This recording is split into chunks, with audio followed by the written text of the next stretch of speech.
네, 오늘 우리에게 주시는 하나님의 말씀은 야고보서입니다. 야고보서 1장 1절 그리고 5절에서 8절 말씀 교독하도록 하겠습니다. 제가 1절 읽고 여러분들 5절 읽고 나머지 절들 교독하도록 하겠습니다. 하나님과 주 예수 그리스도의 종 야고보는 흩어져 있는 12지파에게 문안하노라.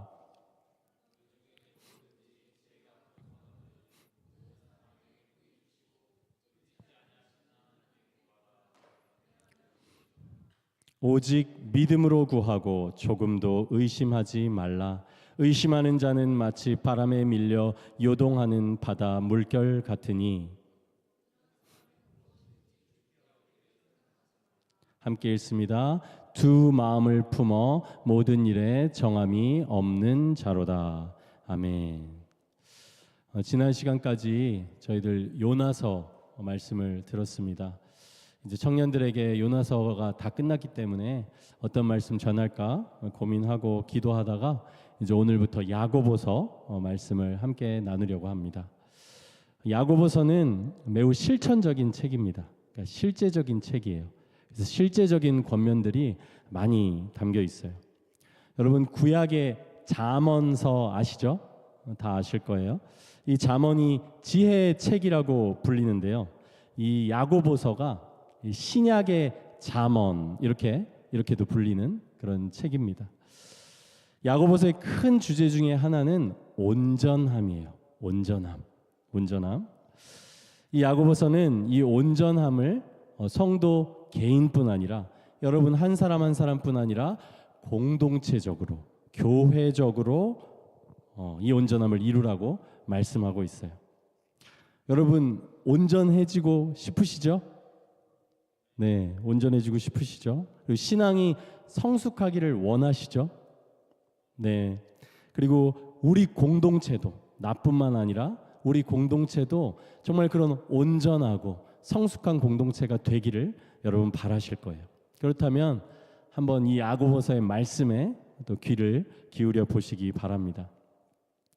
먼저 간단하게 우리 야고보서를 시작하는 것이니까 이 야고보서의 서론을 좀 말씀을 드리고 지나가겠습니다.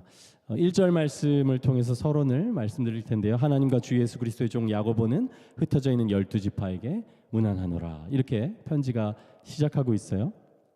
이 야고보서의 저자가 여기를 보면 야고보라는 것을 알 수 있어요. 하나님과 주 예수 그리스도의 종 야고보. 그리고 누구에게 편지를 쓰고 있냐?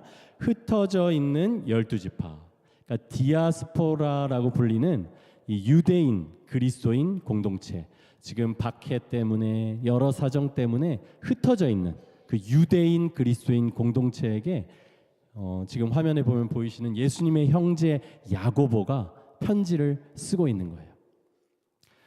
그래서 이 야고보서의 저자는 신약에 사실 여러 야고보가 등장을 해요. 이 야고보 말고도. 근데 이 야고보는 예수님의 형제 야고보예요. 이 편지를 쓴 야고보는. 그리고 이 야고보는 이제 사도행전에도 등장을 하는데요. 그는 이제 예루살렘 교회, 초대교회죠. 이스라엘 그 유대 공동체에 처음 세워졌던 그 예루살렘 교회의 지도자였고 주후 62년, 그러니까 예수님께서 오신 것을 기준으로 해서 주후 그 이후 62년에 순교를 합니다. 순교. 야고보가 순교를 해요. 그래서 야고보서가 그럼 언제 쓰였냐 생각해 보면 이 40년대 중반, 주후 40년대 중반에서부터 야고보가 62년에 순교했기 때문에 그 정도 사이에 쓰였다. 이렇게 넓게 우리가 볼 수가 있어요. 넓게 보면 이 정도가 야고보서의 저작 시기인 거예요.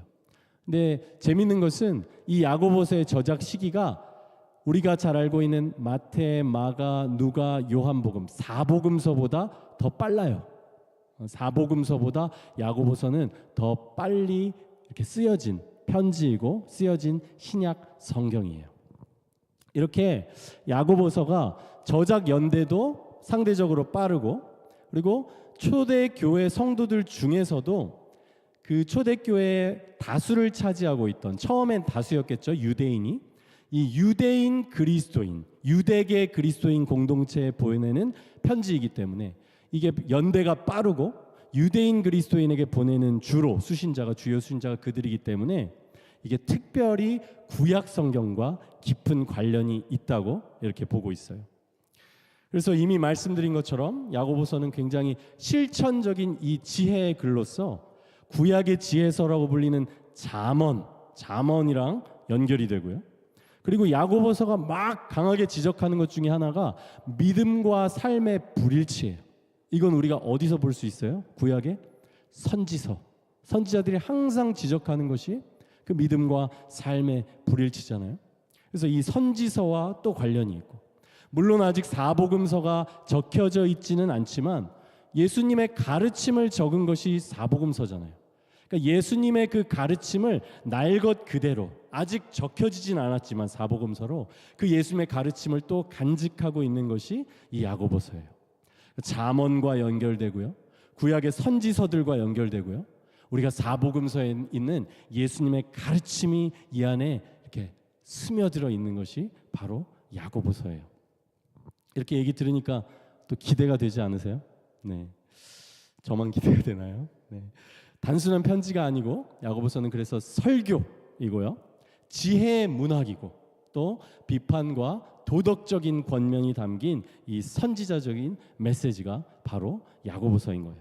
그래서 본문 이제 서론은 이 정도로 하고 이제 본문으로 들어가도록 하겠습니다. 오늘 본문이 1장 5절에서 8절이에요. 이 1절로 서론을 간단히 다뤘고요. 5절에서 8절인데 왜 5절부터 시작할까요? 아무도 몰라요. 아무도. 제가 지난 구정 때 이제 여러 가지 시험을 당하거든 이 제목으로 2절에서 4절을 다뤘습니다. 2절에서 4절로 말씀을 전했어요. 그래서 그 내용을 또 한번 들어보고 싶다 하면은 저희 유튜브에 잘 올라가고 있으니까 또 들어보시기 바랍니다. 그래서 2절에서 4절 말씀은 거기서 먼저 다뤘기 때문에 이제 이번에는 이제 5절로 들어갑니다. 들으셨던 기억이 나실 수 있는데 2절에서 4절이 이제 5절 말씀의 배경이 돼요. 2절에서 4절 말씀의 요지가 이것이었어요. 성도에게는 시험이 있다 없다? 성도에게는 시험이 있다. 여러분 인생 보면 알잖아요. 뭐 고민해요. 시험이 있잖아요. 힘든 일이 있잖아요. 환난이 있잖아요. 믿는다고 그게 다 없어져요? 아니라는 거죠. 성도의 인생에는 시험이 있다. 환난도 있다. 고난도 있다. 근데 이 시험을 통해서 하나님께서는 우리를 영적인 성숙에 반드시 이르게 하신다. 그래서 여러 가지 시험을 만나거든 온전히 기쁘게 여기라. 네가 그걸 통해서 영적으로 성장하기 때문이다. 근데 거기서 필요한 게 뭐라고 했어요? 인내를 온전히 이루라. 이렇게 말씀했잖아요. 시험의 때에 인내를 이루라. 근데 이 이제 5절에서 8절 본문 말씀에서는 이제 인내를 통해 성숙을 하는데 이 인내의 과정 중에 우리가 또 하나 구해야 될 것이 있으니 그것이 바로 지혜라고 말씀하고 있어요. 어려울 때, 시험이 닥쳐올 때, 환난이 있을 때 인내해야 돼요. 인내. 근데 인내하는 중에 이 지혜를 구하라. 이 지혜가 필요하다. 이렇게 말씀하고 있는 거예요. 자, 시험 당하는 중에 어려울 때 여러분도 각자의 상황과 환경이 있을 거예요. 사람은 누구나 힘든 게 있고 고난이 있고 시험이 있어요. 그 가운데 인내하는 과정 가운데 이 지혜를 구하라 이렇게 말씀해요. 그러면 지혜가 무엇입니까? 여러분 지혜가 뭔지 한번 생각해 봅시다. 지혜가 뭘까요? 우리가 지혜라고 할 때 한번 지혜가 뭘지를 더 구체적으로 생각해 보기 위해서 이렇게 한번 비교해 보면 좋을 만한 것이 있어요. 뭐냐면 지식이에요. 지식이 있죠. 그리고 지혜가 있어요. 근데 지식과 지혜는 달라요. 지식과 지혜는 다릅니다. 우리가 지식은 흔히 객관적인 정보 그리고 뭔가 전문적인 지식 이런 거랑 연결돼요. 지식. 그래서 우리가 지식이 많은 사람이다 하면은 뭘 많이 알고 있는 사람, 실제로 그 분야에 대한 지식이 있고 지식이 실제 머릿속에 있고 그래서 알고 있는 사람, 이것을 참 저 사람은 지식이 많다 이렇게 얘기해요. 근데 지혜는 어때요? 꼭 그런 사람에게 그 사람은 참 지혜로운 사람이야 이런 말 하나요? 그렇지가 않죠. 이 두 개가 좀 달라요. 우리들이 생각할 때도 지식과 지혜는 다르다는 거예요. 지식과 비교할 때 이 지혜라는 것은 더욱 구체성을 가져요. 구체성. 그리고 실천적이에요. 그리고 관계적이에요. 구체적이고 실천적이고 관계적이에요. 어떤 지식 자체가 내 머릿속에 있고 없고보다는 구체적인 상황에서 오히려 어떤 지식을 적용하는 것이 지혜예요. 그러니까 가용한 모든 지식을 통해서 구체적인 상황의 문제를 해결하고 관계의 문제라든지 어떤 문제들을 지식을 통해서 실제 적용해서 그 구체적인 상황을 해결해내는 걸 우리가 지혜라고 해요. 그래서 이게 지식이 아니라 지혜의 영역이죠. 관계도 지혜의 영역이죠. 지혜. 뭐 똑똑한 사람이, 지식이 많은 사람이 관계를 잘 맺나요? 아니에요. 지혜로운 사람이 관계를 잘 맺어요. 이 지식과 지혜는 달라요. 그래서 뭐 꼭 공부랑 연결시킬 수 있는 건 아니지만 공부를 뭐 꼭 잘하지 않는다고 하더라도 다른 어떤 지혜들이 정말 충만한 사람들을 정말 많이 봐요, 저는. 그리고 그런 것들이 특별히 이 관계적인 문제를 해결하고 관계적인 문제를 정말 잘 다루어가고 또 따뜻한 마음으로 풀어내는 사람들이 정말 지혜로운 사람인 것 같다, 이런 생각을 많이 해요. 이렇게 지혜는 지식보다도 우리의 실제 삶과 더 깊은 관련이 있어요. 그러니까 지식이 객관적인 정보와 관련이 있다면 지혜는 구체적인 상황, 문제 해결 이런 거랑 관련이 있는 거예요. 그러니까 이 지혜가 얼마나 필요하겠어요, 여러분? 지혜가 얼마나 필요합니까, 여러분? 지혜가 정말 필요한 것이죠. 그런데 이제 지혜의 두 번째 특징으로 성경은 분명하게 말씀하기를 이 지혜가, 지식과는 다른 이 지혜가 하나님으로부터 온다. 그리고 하나님과의 관계로부터 온다. 이렇게 말씀하고 있어요. 우리 잠언 말씀, 우리 시편 말씀에서 그렇게 말씀하는데 한번 잠언 말씀을 한번 여러분들이 한번 읽어보겠습니다. 시작.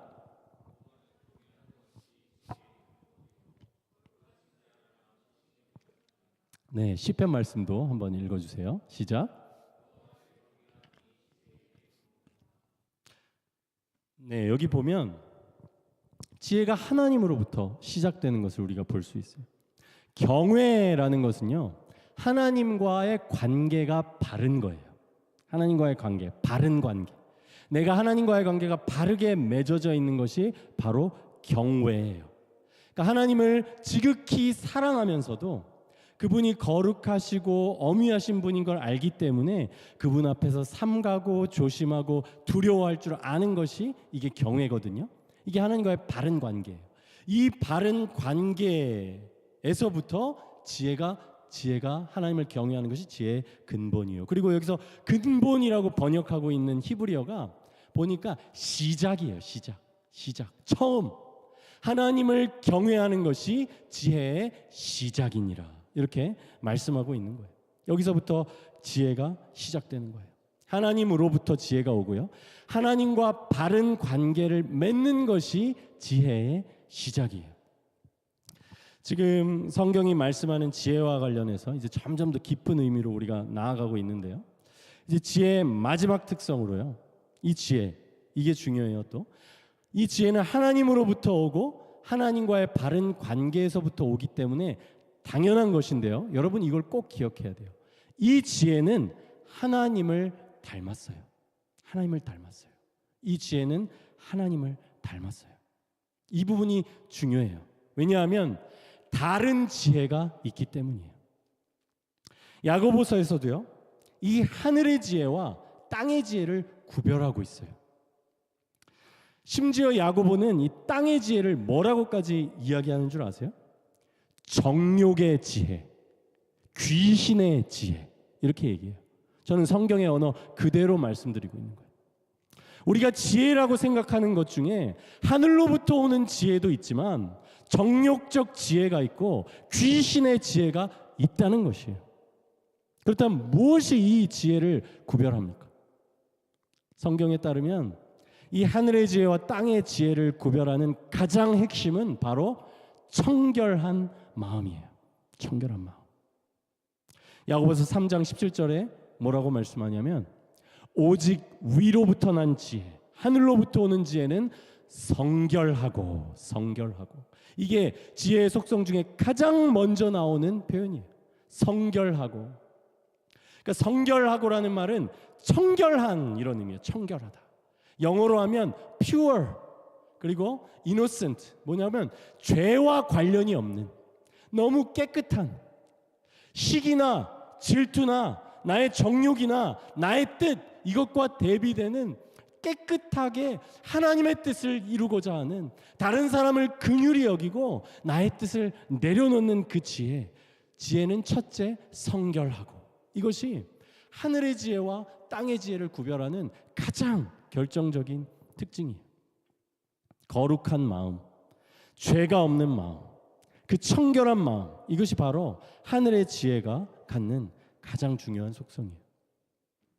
그러니까요, 여러분, 단순히 여러분이 어떤 문제를 잘 해결했다고 해서 그게 하늘의 지혜가 아닐 수도 있어요. 저 같은 경우에는 뭐 유용한 부분도 있지만 다 나쁜 건 아니지만 심리학을 공부했어요. 그리고 MBTI 같은 것들도 벌써 대학교 다닐 때, 그때 뭐 제가 나이가 많이 먹었으니까 이제 20년 전이거든요.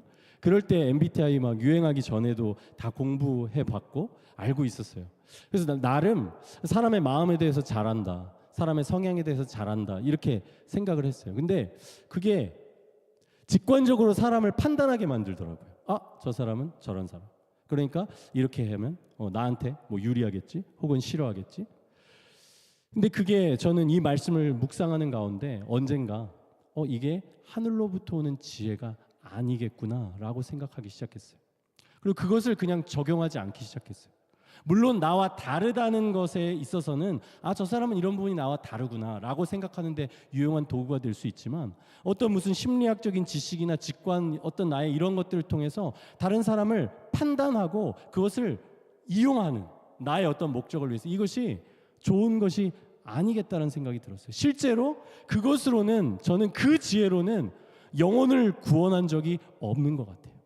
오히려 나의 마음이 하나님 앞에서 깨끗해지기를 구하고, 그 사람을 편견 없이 대하고 판단하지 않고 그 사람의 이야기를 듣고, 그 사람에게 내가 정말 그 사람을 긍휼히 여기는 마음으로 어떤 말을 할 때 그것이 그 사람에게 도움이 되고 생명이 되는 것을 저는 여러 번 경험했어요.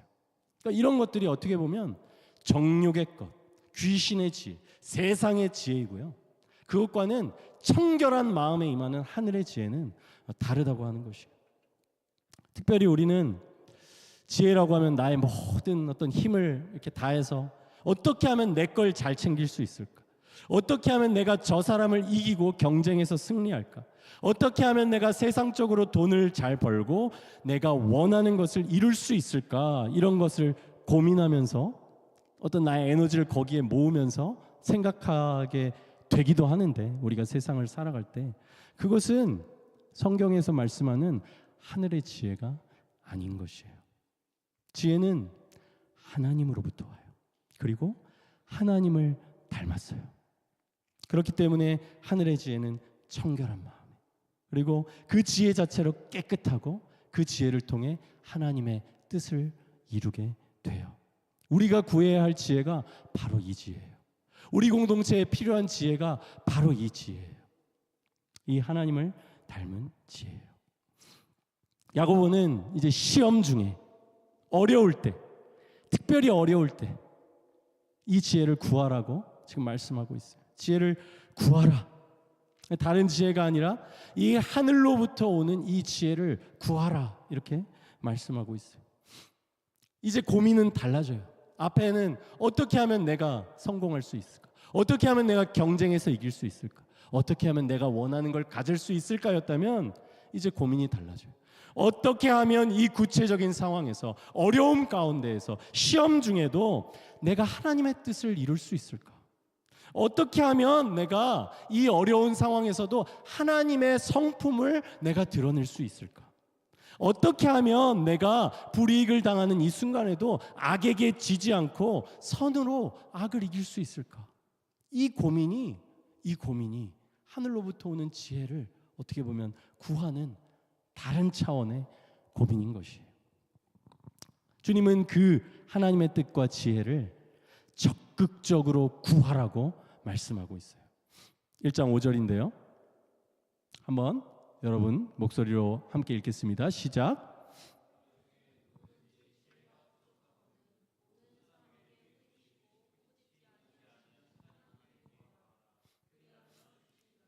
구하라.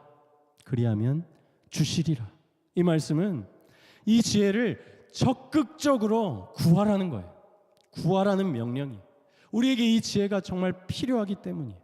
여러분, 이 지혜를 정말 내가 구하지 않아도 될 정도로 충분히 가지고 있는 사람 있으세요?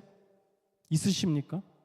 또한 우리가 가지고 있는 세상적인 지혜나 내 지혜에 의지하지 않고 오직 이 오는 지혜만을 사모하는 충만한 마음을 갖고 계신 분이 있으세요? 우리는 없어요. 우리는 없어요. 그렇기 때문에 지혜를 구해야 돼요. 저도 스스로 돌아보건대 이 지혜가 저에겐 너무나 부족하고 이 지혜가 아닌 세속적인 지혜, 나 중심의 지혜를 그것에 이끌릴 때가 너무나 많이 있음을 제가 사실 저 스스로 고백하게 돼요. 그러나 하나님께서 분명히 이렇게 말씀을 하십니다. 잠언 3장 5절입니다. 너는 마음을 다하여 여호와를 신뢰하고 내 명철을 의지하지 말라.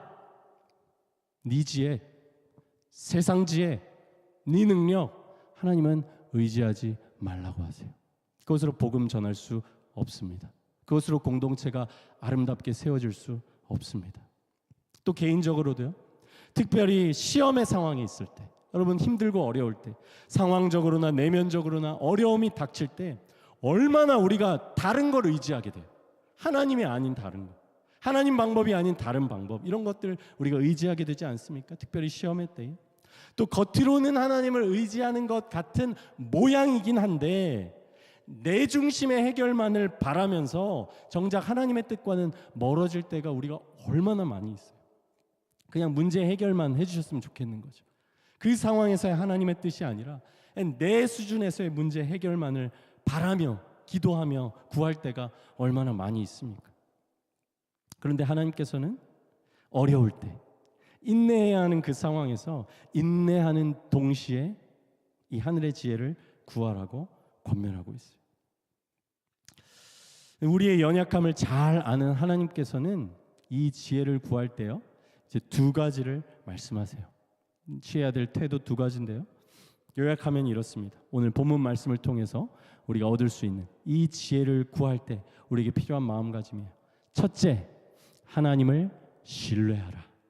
그리고 둘째, 하나님만을 전심으로 바라라. 우리 한번 같이 해볼까요? 하나님을 신뢰하라. 네, 하나님만을 전심으로 바라라. 네, 이렇게 야고보는 권면하고 있어요. 6절에서 8절인데요. 오직 믿음으로 구하고 조금도 의심하지 말라. 의심하는 자는 마치 바람에 밀려 요동하는 바다 물결 같으니 이런 사람은 무엇이든지 주께 얻기를 생각하지 말라. 두 마음을 품어 모든 일에 정함이 없는 자로다. 이 말씀들에서 짧게 요약한 두 가지가 아까 말씀드린 저의 그 신뢰하라, 하나님만을 온전히 바라라, 이 두 가지. 야고보는 하나님을 신뢰하라고 말해요. 믿음으로 구하고 조금도 의심하지 말라. 이것은 여기서 의심하지 말라는 것은 내가 기도한 건 뭐든지 다 이루어질 거다, 이런 자기중심적인 자기 확신을 의미하는 것이 아니에요. 그게 아니라 하나님을 신뢰하라는 거예요. 하나님의 선하심을 신뢰하고 그 선하신 하나님, 후히 주시되 꾸짖지 아니하시는 하나님께서 이 구체적인 상황에 필요한 그 지혜를 반드시 주실 것이라는 그 신뢰를 가지고 하나님께 구하라는 것이에요. 특별히 힘든 일이 있을 때는 우리가 신뢰가 약해지는 때예요. 그렇죠? 우리 힘든 일 발생하면 하나님에 대한 신뢰가 우리 약해지잖아요. 그렇기 때문에 그럴 때는 그 신뢰를 더 꼭 붙들어야 돼요. 하나님이 선하신 분이시라는 믿음을 가지고 지혜를 주실 것이라는 신뢰를 가지고 지혜를 구하라는 거예요. 나아가 두 번째로 하늘의 지혜를 구하는 태도는 전심으로 한 마음으로 하나님만을 바라야 한다는 거예요. 이게 저는 오늘 설교에서 가장 중요한 부분이라고 생각해요. 그리고 가장 어려운 부분이라고 생각해요. 한 마음, 한 마음, 한 마음. 야고보서는 한 마음에 대해서 얘기하거든요. 나뉘어지지 않은 한 마음. 사실 우리가 여러분 하늘의 지혜를 구하지 못하는 이유가 뭐라고 생각하세요? 물론 하나님을 신뢰하지 못해서 그럴 때도 있어요. 근데 저는 저 자신을 들여다봤을 때요. 그리고 이 야고보의 겉면을 볼 때, 야고보서의 전체 겉면을 볼 때 우리의 마음이 나뉘어져 있기 때문이에요. 우리의 마음이 나뉘어져 있기 때문이에요. 그 말은 뭐냐면 우리가 정작 하나님만을 바라지 않기 때문이에요. 하나님도 원해요. 하나님도 알아요. 하나님도 좋아요. 근데 똑같이 나는 세상도 원해요. 세상도 좋아요. 내 것도 얻어야겠어요. 내 중심의 만족도 얻어야겠어요. 이 두 가지 나뉘어진 마음이 있기 때문이라는 것이에요. 이렇게 우리 마음이 정말 마음속 깊은 진심에서 나뉘어져 있을 때요. 사실 마음속 깊은 곳에서는요. 하늘의 지혜를 원치 않아요. 하늘의 지혜를 거절해요. 내가 원하는 것에 대한 포기가 없고 세상 사랑이 자꾸 나뉘어진 두 마음으로 세상으로 향할 때 그것을 향해서 내 마음이 가고 있기 때문에 하나님의 편에 하나님의 입장에 확실하고 견고하게 서기를 우리가 원치를 않는다는 거예요. 이게 문제예요. 이게 나뉘어진 마음이에요. 우리에게 하나님을 향한 단심, 정말 한 마음, 나뉘어지지 않은 한 마음이 없기 때문에 하늘의 지혜를 구하지 못하고 또 절실하게 구하지 않게 되는 것이에요. 땅의 것을 원하고 있거든요. 다른 걸 원하는 것이 있거든요. 이것이 바로 우리들의 나뉘어진 두 마음이에요.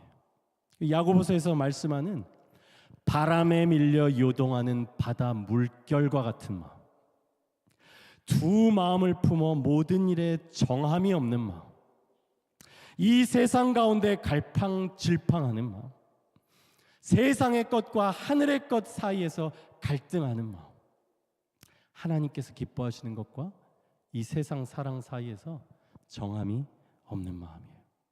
이런 마음을 가진 자들에게 이렇게 말합니다. 이런 사람은 무엇이든지 주께 얻기를 생각하지 말라. 두 마음을 품어 모든 일에 정함이 없는 자로다. 이렇게 말씀하고 있어요. 제가 하늘의 지혜를 구하기 위해 두 가지 말씀을 드렸어요. 첫째, 하나님을 신뢰하라. 둘째, 하나님만을 한 마음으로 바라라. 이 마음 없이는 무엇이든지 주께 얻기를 생각하지 말라고 말씀해요. 그러나 사실 둘 다 우리의 연약함과 부패한 마음으로 사실 쉽지 않은 요청입니다. 우리 자신을 생각하면 이런 마음을 가지는 것이 참 쉽지 않아요. 그리고 시험의 때를 생각해 보세요. 신뢰가 약해져요. 우리 안에는 하나님의 뜻이 아닌 내 뜻을 이루고자 하는 근본적인 자기 중심성이 살아있어요. 그러니까 힘들다는 거죠. 그러나 감사한 것은 그리고 제가 여러분께 이렇게 말씀을 전할 수 있는 이유는 그 해결책이 모두 우리 밖에 있기 때문이에요. 우리 밖에. 그 해결책이 항상 우리 안이 아니라 우리 밖에 있기 때문이에요. 우리 밖에서 오는 그 구원의 손길, 그리스도의 복음에 여러분 우리의 마음을 변화시키며 우리의 마음을 이렇게 바꾸어내는 능력이 있는 것을 여러분 믿으시기 바랍니다. 우리가 하나님을 향한 신뢰를 회복할 수 있는 때가 언제입니까? 언제예요? 우리를 향하신 하나님의 언약적인 사랑을 다시 기억하는 때, 그 약속, 변치 않는 언약, 절대 변치 않고 절대 포기하지 않는 그 사랑을 다시 기억하는 때가 우리가 신뢰가 회복되는 때잖아요. 상황과 환경 때문에 약해진 신뢰를 우리가 성경을 통해 주시는 변함없는 하나님의 약속으로 우리가 회복하는 거예요. 그것이 복음이에요. 그리고 특히 또 적힌 말씀뿐만이 아니라 하나님은 그냥 말씀하신 하나님이 아니라 신실하신 하나님이기 때문에 그분의 말씀은 말씀 자체로 약속이에요. 그리고 그분의 약속은 우리가 실제 살아가고 있는 이 역사 속에서 이루어졌어요. 그것이 예수 그리스도께서 하신 일이에요. 하나님께서 예수님을 우리에게 보내주셨고 정말 우리가 생각할 수 없을 만큼 귀하고 아끼는 우리에게 어떤 것, 그것을 하나님 아버지는 가장 귀한 그 아들을 우리에게 주신 것이고, 우리의 죄를 위해서 내어주신 것이고, 십자가에서 우리의 죄를 모두 담당해서 그 예수께서 죽으신 거예요. 이렇게 우리에게 이 모든 것을 주신 분이, 그 예수 그리스도를 주신 분이 우리의 하나님 아버지시라는 것을 우리가 성경을 통해서, 그리고 우리에게 주신 정말 그 역사를 통해서 우리가 다시 한번 기억하는 것이, 그리고 하나님을 향한 신뢰가 여러분 흔들릴 때마다 이 성경의 계시뿐만 아니라 여러분들의 인생도 다시 한번 돌아보시기 바랍니다. 여러분들의 인생을 돌아보세요. 믿음이 흔들릴 때 인생을 돌아보세요. 돌아볼 때 정말 하나님께서 존재하시고 우리를 돌보고 계시다는 것을 믿을 수밖에 없잖아요. 여러분, 희미해지는 그 기억을 다시 한번 되돌려 보기를 바라요. 내가 어려울 때, 정말 힘들 때 주님께서 거짓말같이 나를 구원해 주시고 함께 하셨던 그 기억들이 있잖아요. 말로 설명할 수 없는 보호하심, 말로 설명할 수 없는 함께 하심이 있었어요. 그때는 정말 강하게 느껴졌어요. 근데 그 상황 지나고 나면 잊어버려요. 그래서 성경은 기억하라고 말씀하세요. 예수 그리스도의 십자가를 기억하세요. 하나님의 선하심을 기억하세요. 여러분들의 인생 가운데 여러분들을 돌보셨던 하나님의 그 구체적인 손길을 다시 기억하세요. 그럴 때 하나님을 향한 신뢰가 우리 안에 회복되는 거예요. 또한 우리가 어떻게 여러분 하나님을 이 나뉘어지지 않는 한 마음으로 바랄 수가 있겠습니까? 참 그게 쉽지 않아요. 근데 저도 부족하지만 고백하게 되는 것이, 그것 역시 정말 복음의 역사밖에 없어요. 복음의 능력밖에 없어요. 우리의 그 나뉘어진 두 마음을 한 마음으로 바꾸셔서 하나님께 올려드릴 수 있는 그 길은 복음의 능력, 복음의 역사밖에 없어요. 그 복음 안에서 우리 하나님을 경험하는 날들이 오래되고 오래될수록, 하루 이틀, 1년, 2년 지나가면 지나갈수록 이 세상은 점점 더 무상하다는 것을 여러분 깨닫게 되고요, 정말 믿을 수 있는 사람들도 없다는 것을 알게 되고요. 그러나 오직 신실하신 분이 있으니 나를 사랑하시는 하나님이시며 복음 안에서 변하지 않는 사랑이며 그 죄사함의 약속이며 언제든지 주님께 나아가면 받아주시는 그 사랑이라는 것을 여러분이 시간이 갈수록 경험하게 되는 것이에요. 이 복음을 알고 믿고 누릴 때 점점 그 안에서 우리의 나뉘어진 그 두 마음은 나뉘어지지 않는 한 마음으로 변화되는 것이에요. 그리고 여러분, 복음의 능력은요, 항상 참된 회개와 함께 역사한다는 것을 여러분 믿으시기 바라요. 우리가 얼마나 회개하기 싫어하는지 몰라요. 얼마나 회개하기 싫어하는지. 끝까지 가야 회개해요. 그거 잘못 아니라고 주장하고, 그거 어쩔 수 없었다고 이야기하고, 그러나 끝까지 가고 하나님께서 말씀하시고, 말씀하셔야 우리가 회개하는 것이 참 죄된 우리들의 본성이에요. 근데 항상 복음의 역사는 참된 회개와 함께 여러분 시작하는 것을 여러분 믿으시기 바라요. 여러분 안에 나뉘어진 두 마음이 있다면, 그것을 깨닫게 하신다면 여러분 회개하시기를 바랍니다. 세상을 사랑하는 마음을 회개해야 돼요. 세상을 사랑하는 길에서 돌이켜야 돼요. 세상을 사랑함에는 아버지의 사랑이 없다고 성경은 분명하게 말씀해요. 근데 우리 안에 세상 사랑이 있어요. 그렇기 때문에 아버지의 사랑이 우리 안에 풍성히 거할 수 없는 것이에요. 그것은 영적인 법칙이에요. 세상 사랑이 있으면 아버지의 사랑이 풍성히 거할 수 없어요. 세상 사랑이 있으면 그것이 가시덤불이 돼서 내 안에 있는 새 생명을 막게 되어 있어요. 숨 쉬지 못하도록. 그것이 제거되어져야 돼요. 그래야 하나님의 사랑이 내 안에 풍성히 거할 수 있어요. 요새 새벽기도 본문 말씀으로 열왕기상을 보고 있는데요, 엘리야가 두 마음을 가진 이 이스라엘 백성에게 이렇게 말씀합니다. 열왕기상 18장 21절 말씀이에요. 너희가 어느 때까지 둘 사이에서 머뭇하려느냐. 여호와가 만일 하나님이면 그를 따르고 바알이 만일 하나님이면 그 바알을 따를지어다. 이렇게 경고합니다. 여러분에게도 제가 말씀드립니다. 하나님 외에 꼭 추구해야 하는 것, 내가 내려놓지 못하는 것이 있다면 그것이 여러분들의 우상이에요. 성공이든 돈이든 내가 원하는 이 세상에서 어떤 것이든 그것이 하나님이 아니라 내가 그것을 붙들고 있다, 그것을 이루어야 한다고 생각한다면 그것이 여러분의 우상입니다. 우상이 있는 한 우리 안에 세상을 사랑하는 마음이 있는 한 하나님의 사랑과 생명이 우리 안에 풍성히 거할 수가 없어요. 그리고 그 마음에서는 하나님의 하늘의 지혜를 하나님 편에 서서 하나님 입장에 서서 하나님의 말씀에 근거해서 그 하늘의 지혜를 견고하게 구할 수가 없어요. 그 세상을 사랑하는 마음으로. 여러분, 하나님 외에 다른 것을 추구하는 길이 참된 만족이라고 생각하시면 그 길을 향해 나아가 보세요. 그러나 제가 장담하는데 반드시 실망하게 될 것입니다. 그리고 그 길은 반드시 돌아가게 되는 길이 될 것이에요. 하지만 정말로 여러분의 돌아보신 인생을 돌아보시고 하나님이 정말 존재하고 복음이 참된 것이라고 믿는다면 돌이켜서 하나님만을 만족으로 삼고 하나님만을 섬기셔야 돼요. 이제 마지막으로 신약과 구약 모두에서 오늘 지혜에 대해서 말씀을 드렸어요. 이 지혜는 성령, 여호와의 영과 이렇게 연결이 돼요. 지혜와 항상 함께 등장하는 것이 바로 성령이에요. 성령님이 하시는 일을 성경을 통해서 알 수 있어요. 오늘 제가 두 가지 권면 드렸는데 하나님을 신뢰하라, 그리고 하나님만을 바라라, 그리고 회개가 필요하다고 말씀을 드렸어요. 성령께서 하시는 역할이 동일해요. 성령께서 하나님을 신뢰하게 하는데 하나님의 사랑을 우리가 확신하게 만들어주세요. 복음을 우리가 믿게 하시고 그 십자가 사랑을 우리가 정말 느끼게 하시고 그것이 성령으로 말미암아 우리 마음에 부은바됨이니 하나님의 사랑이 성령으로 말미암아 우리 마음에 부은바됨이니 로마서 말씀이에요. 성령께서는 그렇게 하나님의 사랑을 우리 안에 확증시키세요. 정말 하나님이 나를 사랑하시는구나, 선하신 하나님이시구나, 그렇게 우리의 마음을 감동시키는 것이에요. 십자가의 사랑으로 그렇게 하세요. 또한 성령은 우리의 나누어진 두 마음을 책망하세요.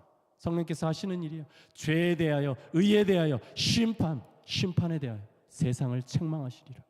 여러분들에 대해서 성령께서는 책망하신다 말씀하세요. 그 나뉘어진 두 마음을 깨닫게 하시고 나뉘어진 두 마음을 회개하게 하시는 것이에요. 그래서 점점 한 마음으로 그리스도께로 인도하시는 것이 성령이세요. 이렇게 성령은 우리로 하여금 하나님의 선하심을 신뢰하게 하고요, 또한 우리를 회개해서 두 마음이 아닌 한 마음으로 그리스도를 바라보게 하세요. 여러분, 이 성령을 구하세요. 오늘 야고보 지혜에 관해서 하나님께 구하라 그리하면 주시리라 이렇게 말씀하는데, 아까 제가 말씀드렸죠, 서론에서 야고보서에는 예수님의 그 가르침들이 녹아져 있다. 구하라 그리하면 주실 것이다, 이 말씀 여러분 기억이 나시죠? 구하라 그리하면 너에게 주실 것이요, 찾으라 그러면 찾아낼 것이요, 문을 두드리라 그리하면 너에게 열릴 것이니 예수님의 말씀입니다. 구하는 이마다 받을 것이요, 찾는 이는 찾아낼 것이요, 두드리는 이에게는 열릴 것이니라. 너희 중에 아버지 된 자로서 누가 아들이 생선을 달라 하는데 생선 대신에 뱀을 주며 알을 달라 하는데 전갈을 주겠느냐? 너희가 악할지라도 좋은 것을 자식에게 줄 줄 알거든 하물며 너희 그 선하신 하늘 아버지께서 구하는 자에게 무엇을 주신다고요? 성령을 주시지 않겠느냐 하시니라. 구하라 그리하면 주실 것이다. 구하라 그리하면 선하신 너희 아버지께서 너희에게 성령을 주실 것이다. 이 지혜와 성령은 신구약 전체에서 제 이야기가 아니고요, 여기에 관련된 것을 찾아서 말씀드리면 더 많이 말씀드릴 수 있지만 항상 지혜는 성령과 함께해요. 지혜와 성령이 충만하다, 지혜와 성령을 부어주셨다, 지혜와 성령 항상 함께하는 것이에요. 그래서 여러분들의 각자의 상황이 있으실 거예요. 이 야고보의 편지를 받는 유대인 그리스도인들도 상황이 있었어요. 그들은 박해를 받고 있었어요. 인내가 필요했어요. 여러분, 한 사람 한 사람도 제가 다 모든 상황은 모르지만 인내가 필요한 여러 가지 시험을 당하는 상황이 분명 있으실 거예요. 여러분, 구하십시오. 성령을 구하십시오. 지혜를 구하세요. 그리고 십자가에 새겨진 하나님의 사랑과 선하심을 믿음으로 바라보고 의심하지 마세요. 여러분의 인생 가운데 구체적으로 인도하신 그 하나님의 손길을 다시 한번 기억하세요. 그리고 그분을 신뢰함으로 성령과 지혜를 구하세요. 그리고 세상 사랑을 회개하세요. 그 길에서 돌이키세요. 하나님 편에, 하나님의 입장에 확실히 견고히 거할 것을 믿음으로 선포하는 가운데 이 하늘의 지혜를 여러분들이 구할 때 그 지혜를 주실 것이며, 그 지혜는 여러분의 구체적인 삶의 문제들을 분명히 해결할 하늘의 지혜일 것이에요.